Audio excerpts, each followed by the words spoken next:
Hi friends, 6ஆம் வகுப்பில் part 4ல் நூலகம் நோக்கி அப்படிங்கிறத பார்க்க போகிறோம். கற்றது கைமண் அளவு, கல்லாதது உலகளவு அப்படின்னு ஔவையார் சொன்னது. உலக அறிவை நாம் பெறுவதற்கு பாடல் நூல்கள் மட்டும் போதாது, பல்வேறு துறை சார்ந்த நூல்களை தேடி படிக்க வேண்டும். அதற்கு துணை புரிவன நூலகங்கள், அதாவது லைப்ரரி தான். நூலகங்கள் பல வகை இருக்குதான். அது என்னெல்லாம்னா மாவட்ட நூலகம், கிளை நூலகம், ஊர்ப்புற நூலகம், பகுதி நேர நூலகம், தனியார் நூலகம் என பல வகைப்படும். ஆசியாவிலே 2வது பெரிய நூலகம் நம் தமிழ்நாட்டில் தான் உள்ளது.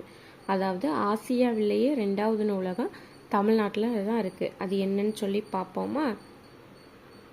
அண்ணா நூற்றாண்டு நூலகம். ஆசிரியர் மாணவர்களை, இதுதான் அண்ணா நூற்றாண்டு நூலகம். மாணவர்கள்: எவ்வளோ பெரிய நூலகம்? ஆசிரியர்: ஆம், ஆசிய கண்டத்திலே 2வது பெரிய நூலகம் இதுதான். இதை பற்றி தான் பார்க்க போகிறோம். தரைத்தளத்தோடு 8 அடுக்குகளை கொண்டது. இதன் பரப்பளவு 8 ஏக்கர். அப்போ ஆசியாவிலே 2வது பெரிய நூலகம் அண்ணா நூற்றாண்டு நூலகம். இது 8 ஏக்கர் 8 அடுக்கு இருக்குதான். அப்போ ஆசியா கண்டத்திலேயே மிகப்பெரிய நூலகம் எங்கே இருக்குது? சீனாவில் தான் இருக்குது. ஆசியா கண்டத்திலேயே மிகப்பெரிய நூலகம் எதுன்னா சீனாவில் தான். கவிதா: ஐயா, இந்த படத்தில் இருப்பவர் யார்? இவர்தான் முனைவர் ரா. அரங்கநாதன். நூலக விதிகளை உருவாக்கியவர். அப்போ நூலக விதிகளை உருவாக்கியவர்னு சொல்லி கேட்டாங்கன்னா ரா. அரங்கநாதன். இவர் இந்திய நூலகவியலின் தந்தை, father of Indian library science. இந்திய நூலகவியலின் தந்தை யார்னா ரா. அரங்கநாதன். நூலக விதிகளை உருவாக்கியவர். மாணவர்களை, தரைத்தளத்தில் பார்வைத்திறன் குறைபாடு உடையோருக்கான பிரிவு உள்ளது. அவர்கள் தொட்டு பார்த்தும் படிப்பதற்கான பிரெய்லி நூல்கள் இருக்குது. கேட்டறிய ஒளி வடிவ நூல்கள், குறுந்தகடு வடிவு உள்ளன. இதுதான். அவர்களுக்கு உதவி செய்ய பணியாளர்களும் உள்ளன. இங்கு பிரெய்லி எழுத்தில் நூல்களை உருவாக்கும் கருவியும் உள்ளது. படியெடுக்கும் வசதியும் உள்ளது. கணியன்: என் பக்கத்து வீட்டு அண்ணாவிற்கு பார்வை குறைபாடு இருந்தும் பட்டப்படிப்பு முடித்துள்ளார்.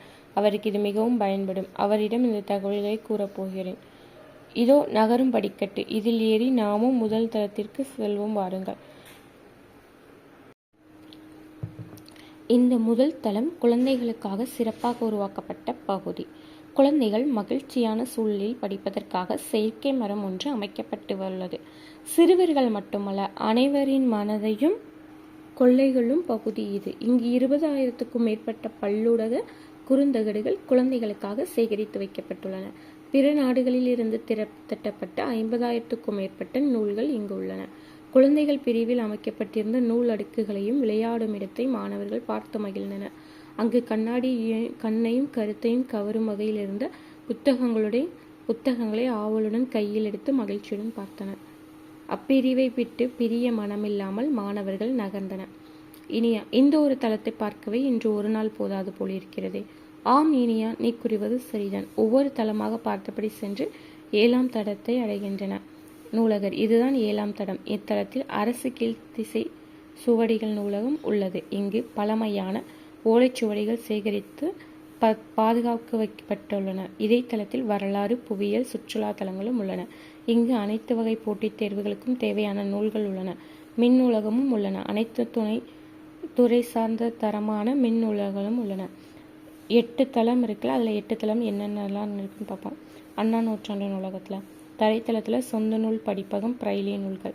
முதல் தளத்தில் குழந்தைகள் பிரிவு, பருவ இதழ். 2ஆம் தளத்தில் தமிழ் நூல். 3ஆம் தளத்தில் கணினி அறிவியல், தத்துவம், அரசியல் நூல்கள். 4ஆம் தளம் பொருளியல், சட்டம், வணிகவியல், கல்வி. 5ஆம் தளம் கணிதம், அறிவியல், மருத்துவம். 6ஆம் தளம் பொருளியல், வேளாண்மை, திரைப்படக்கலை. 7ஆம் தளம் வரலாறு, சுற்றுலா, அரசு கீழ்த்திசை சுவடிகள் நூல். 8ஆம் தளம் கல்வி, தொலைக்காட்சி, நூலகத்தின் அலுவலக பிரிவு. இதெல்லாம் அண்ணா நூற்றாண்டு நூலகத்தில் 8 தளங்கள். நூலகத்தில் படித்து உயர்நிலை அடைந்தவர்கள் சிலர் கொடுத்துருக்காங்க. யாருன்னா அறிஞர் அண்ணா, ஜவஹர்லால் நேரு, அண்ணல் அம்பேத்கர், காரல் மார்க்ஸ். அறிஞர் அண்ணா, ஜவஹர்லால் நேரு, காரல் மார்க்ஸ், அண்ணல் அம்பேத்கர்.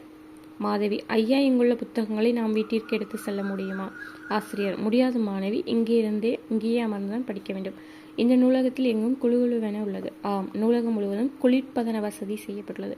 மேலும் இதே வசதியுடன் கூட்டு அரங்கு, கலையரங்கு, கருத்தரங்கு, கூடம், கண்காட்சி அரங்கு போன்றவையும் உள்ளன. பீட்டர்: ஆஹா, இத்தனை வசதிகள் நூலகத்தில் உள்ளனவா? நன்றி ஐயா. எங்கள் ஊரில் நூலகம் இல்லையே நான் என்ன செய்வது? அதற்கு தான் தமிழக அரசு நடமாடும் நூலகம் என்னும் திட்டத்தை தொடங்கியுள்ளது. நடமாடும் நூலகம், அப்படியானால் அதை நான் பயன்படுத்துவேன் ஐயா. இனி எங்கள் வீட்டில் அருகில் உள்ள கிளையில் நூலகத்தையும் தவறாமல் பயன்படுத்துவோம் ஐயா. மாணவர்களை அழைத்து சென்று தலைமை நூலகர்களிடம் உடன் வந்து துணை நூலகர் நன்றி தெரிவித்து மாணவர்களை பார்த்து மாணவர்களை மகிழ்ச்சி தானே, வாருங்கள் புறப்படலாம். சிறந்த நூலகர்களுக்கு எந்த விருது கொடுக்காங்கன்னா அரங்கநாதன் விருது. சிறந்த நூலகர்களுக்கு டாக்டர் அரங்கநாதன் விருது.